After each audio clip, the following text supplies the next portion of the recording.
అందరికీ హాయ్ అండి. Welcome to my channel. నేను మీ ప్రవీణ. ఈరోజు శనివారం కదా, వెంకటేశ్వర స్వామికి నిత్య దీపారాధన కోసం పువ్వులు తెంపి అలాగే గుమ్మం మెట్లు అన్నీ కూడా శుభ్రాలు చేసేసి ముగ్గులు పెట్టేసి రెడీ చేసి పెట్టుకున్నా. ఇంకా బాబుకి అయితే పువ్వులు తెంపమని చెప్పేసి నేను మిగతా పనులు అనేవి ముగ్గులు పెట్టుకోవడం అన్నీ కూడా రెడీ చేసి పెట్టుకుంటున్నా. ఉదయాన్నే క్యారేజ్లు అవన్నీ అయిపోయాయి. ఇంకా మిగతా పనులు ఉన్నాయి. ముందు ద్వీపం అయిపోతే కనుక ద్వీపం పెట్టడం అయిపోతే మిగతా పనులు నెమ్మదిగా చేసుకోవచ్చు అని చెప్పేసి అన్నీ రెడీ చేసి పెట్టుకుంటున్నాను. 7 వారాల పూజ అనేది మళ్ళీ స్టార్ట్ చేద్దాం అనుకుంటున్నా. కానీ ఈ మధ్యకాలంలో ఒక 1 వీక్ 10 డేస్ వరకు ఇంకా ఫంక్షన్స్ ముహూర్తాలన్నీ కూడా స్టార్ట్ అయిపోయాయి కదండి ఈ 2వ నెలలో. కాబట్టి ఈ మధ్యన కొంచెం ఫంక్షన్స్ అన్నీ కూడా ఉన్నాయి. ఇంకా బయటికి వెళ్ళి వచ్చి ఇంట్లో చేసుకొని బోల్డ్ ఉంటుంది కదా పని అనేది.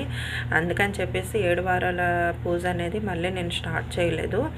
ఇంకా ఈ ఫంక్షన్స్ ఇవన్నీ అయిపోయిన తర్వాత క్యాంపులన్నీ అయిపోయిన తర్వాత అప్పుడు స్టార్ట్ చేద్దాం అనుకుంటున్నా. అప్పుడైతే కొంచెం ఫ్రీ అవుతాను కదండి. అంటే ఇంట్లో పనులు ఎప్పుడు ఉండేవే, అలాగని బయట కూడా బయట పనులున్నా ఇంట్లో పనులున్నా ఏమున్నా సరే ఇంకా స్వామివారికి 7 వారాల పూజ చేయాలంటే కొంచెం మనకి టైం అనేది కేటాయించుకోవాలి కదా. మామూలుగా అయితేనే వరలక్ష్మి పూజలు కానీ లేదంటే త్రినాథుల పూజలు కానీ ఏదైనా పూజలు చేసేటప్పుడు మనం ఏంటంటే కొంచెం టైం అనేది కేటాయించుకొని కొంచెం పని ఎక్కువ అవుతూ ఉంటుంది కదా. మరి 7 శనివారాల పూజ కూడా ఇంచుమించు అలాంటిదే. అంత పెద్దది కాకపోయినా అంత పెద్ద పెద్ద పూజలు చేసేపోయినా అంటే 7వ వారం అందరికీ భోజనాలు పెట్టి అన్ని పనులు కొంచెం ఎక్కువ దీపారాధన అంటే 7 ప్రమిదల దీపారాధన ప్రసాదాలు ఇవి హంగామా ఉంటుంది కాబట్టి అప్పుడు కొంచెం బిజీ ఉంటాము. అప్పుడు ఇంకా టైం సరిపోదు. కానీ ఏంటంటే మామూలు 7 శనివారాల పూజ అనేటప్పటికి ఏంటంటే ఇంచుమించు అంత ఇంత కొంచెం ఇష్ట పని అనేది అవుతుంది. ఎంత పని అవుతుందో ఎంత శ్రమ పడతాం. ఇంకా స్వామివారికి పూజ చేసేటప్పుడు అవన్నీ మర్చిపోతాం అన్నమాట. అంత మనసుకి హాయిగా అనిపిస్తుంది. మెయిన్ మనసుకి ప్రశాంతత కావాలని కూడా చేసుకుంటారు ఈ పూజ అనేది. ఏంటంటే అన్ని మనం వరాలు కోరుకోవడము లేకపోతే స్వామివారు ఏదో మనల్ని అనుగ్రహించి అన్నీ ఇచ్చేస్తారని కాదు. మనశ్శాంతి ఉన్నవాళ్ళు కూడా చాలామంది ఏంటంటే మనశ్శాంతి కోసం అంటే ఏవైనా నెగిటివ్ లాంటివి ఏమైనా ఉన్నా పోవాలి, ఇల్లంతా ప్రశాంతంగా ఉండాలి అని అంటే వేరే ఆలోచనలు లేకుండా అంటే వేరే వాళ్ళ మీద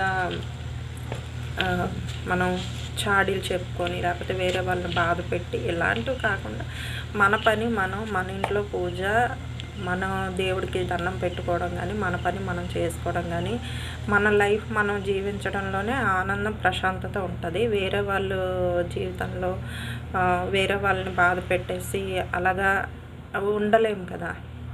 కాబట్టి ఎంత కొంత ఈ బిజీ లైఫ్లో మనకి తోచినంతగా స్వామివారికి అంటే స్వామివారి ఎవరి ఇష్ట దైవాన్ని వాళ్ళు ఆరాధిస్తారులేండి, నేను కాదనట్లేదు. నాకు అన్ని దేవుళ్ళు ఎంత ఇష్టమో వెంకటేశ్వర స్వామి అందరిలోనూ అన్ని దేవుళ్ళని వెంకటేశ్వర స్వామిలోనే నేను చూసుకుంటూ ఉంటాను. ఇది చిన్నప్పటి నుంచి కూడా నాకు స్వామివారు అంటే చాలా చాలా చాలా ఇష్టం. ఇంకా పెద్ద అవుతున్న కొలది ఇంకా ఆ ఇష్టం అనేది చాలా భక్తి స్వామివారు అంటే ఇష్టం అన్నీ కూడా బాగా ఎక్కువగా పెరిగాయన్నమాట. ఏ పొజిషన్ అంటే ఎలాంటి పరిస్థితిలో ఉన్నా సరే స్వామివారికి శనివారం వచ్చేటప్పటికి ఆ టైంకి కనీసం పట్టికి పళ్ళం పెట్టైనా సరే స్వామివారికి నిత్య దీపారాధన అయితే పెట్టేస్తానమాట. ఎందుకంటే ఆ రోజు నాకు ఎంతో శక్తి ఉన్నట్టు శక్తిని ఇచ్చినట్టు ప్రశాంతంగా ఉన్నట్టు అనిపిస్తూ ఉంటుంది. చాలా చాలా చాలా మనసుకి హాయిగా అనిపిస్తుంది అన్నమాట. శనివారం వచ్చేటప్పటికి స్వామివారికి నామాలు చదవడమే కానీ అంటే వారాలు చేసేటప్పుడే చదువుతామని కాదు, మామూలు టైంలో కూడా నేను స్వామివారికి నామాలు అనేది చదువుతూ ఉంటాను. ఇంకా అలా చదివేటప్పుడు కొంచెం మనసుకి హాయిగా అనిపిస్తూ ఉంటుంది అన్నమాట. తర్వాత ఇంకా దీపం అంతా కూడా అయిపోయిన తర్వాత మామూలుగా ఇక్కడ మొన్న మీకు ఇడ్లీ రుబ్బు చూపించాను కదా, ఇడ్లీలు చాలా సాఫ్ట్గా వచ్చాయి. ఆ టిప్ అనేది మీరు ఫాలో అవ్వండి. అంటే మినపప్పు నానబెట్టేటప్పుడే చిన్న 1/2 స్పూను మెంతులు వేసి రుబ్బేటప్పుడు 1 స్పూను అటుకులు లేదా 2 స్పూన్స్ అటుకులు వేసుకున్నారనుకోండి, ఇడ్లీలు చాలా సాఫ్ట్గా వస్తాయి అన్నమాట. చాలా చాలా బాగా వస్తాయి. టేస్టీగా కూడా ఉంటాయన్నమాట. ఒకసారి ట్రై చేయండి. అదే ఇడ్లీ రుబ్బుతో ఊతప్పం అనేది చేస్తున్నాను. ఒక మందపాటి కళాయి లేదా ప్యాన్ లాంటిది తీసుకొని ఆయిల్ బాగా మరిగిన తర్వాత సిమ్లో పెట్టాలండి. ఈ కళాయి రొట్టె మొత్తం అంటే ఈ ఊతప్పం మొత్తం కాలాలి అంటే కిందన బాగా ఉడికి మంచిగా రావాలి అంటే కనుక సిమ్లో పెట్టేసి పైన ఉల్లిపాయ ముక్కలు వేస్తున్నాను. ఈ ఉల్లిపాయ ముక్కలు వేస్తున్నాను కదా, ఈరోజు శనివారం కదా, ముందు రోజుదండి ఈ క్లిప్ అనేది, ఈ వీడియో అనేది. ఇప్పుడు మీకు ఉదయం నుంచి అంటే ముగ్గులు కానీ దీపారాధన కానీ అది ఈ శనివారానికి సంబంధించింది. ఇది ముందు రోజు మీకు చెప్పాలని చెప్పేసి చూపించాలి అని చెప్పేసి, అంటే పిల్లలకి టిఫిన్ ఎప్పుడైనా సరే టేస్టీగా ఫాస్ట్గా చేసేయాలంటే ఇది బాగా చాలా బాగుంటుంది.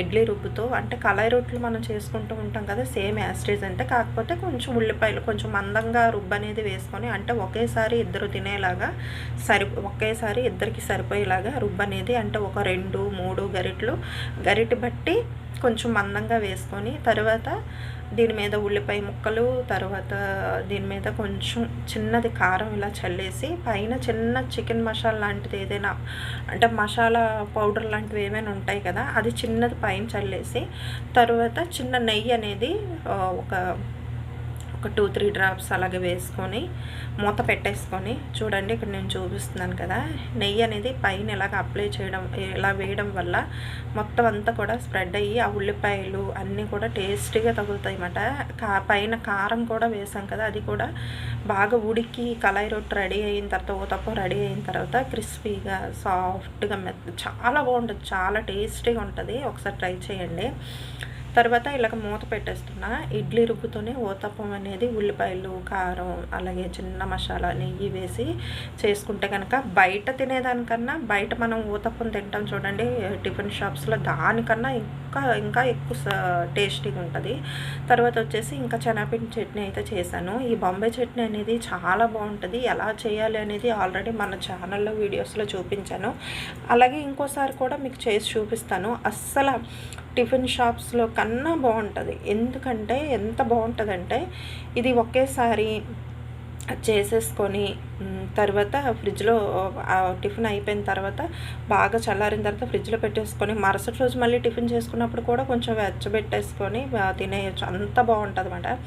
నేను 2 రోజులకు సరిపడా నేను చేశాను. ఎందుకంటే కొంచెం టైం కూడా కలిసి వస్తుంది కదా అని చెప్పేసి, టిఫిన్ అనేది రోజు ఉండాలనుకుంటే కొంచెం మరుసటి రోజుకు కూడా కొంచెం ఎక్కువ చేసుకుంటే సరిపోతుంది కదా. ఇక్కడ చూడండి చక్కగా ఎంత బాగా ఉడికి ఎంత బాగా కిందన బాగా రుబ్బంతా కూడా చక్కగా కాలిందో. ఇదంతా కూడాను ఏం చేస్తున్నానంటే ఒక ఇద్దరికి సరిపోయేలాగా వేసానని చెప్పాను కదా, దీన్నే ఇలాగా కట్ చేసుకొని అట్ల కాడతోని ఇలాగా ఈ విధంగా కట్ చేసేసుకొని సెంటర్లో నెయ్యి కానీ లేదా ఆయిల్ కానీ చిన్నది వేసేసుకొని ఇంకొక 5 మినిట్స్ లేదా 10 మినిట్స్ సిమ్లో పెట్టేసి ఉడికించేసుకున్నాం అనుకోండి, తీసేటప్పుడు తినేటప్పుడు చాలా చాలా టేస్టీగా ఉంటుంది అన్నమాట. టిఫిన్ షాప్స్లో ఊతప్పం అమ్ముతారు చూడండి, దానికన్నా చాలా బాగుంటుంది.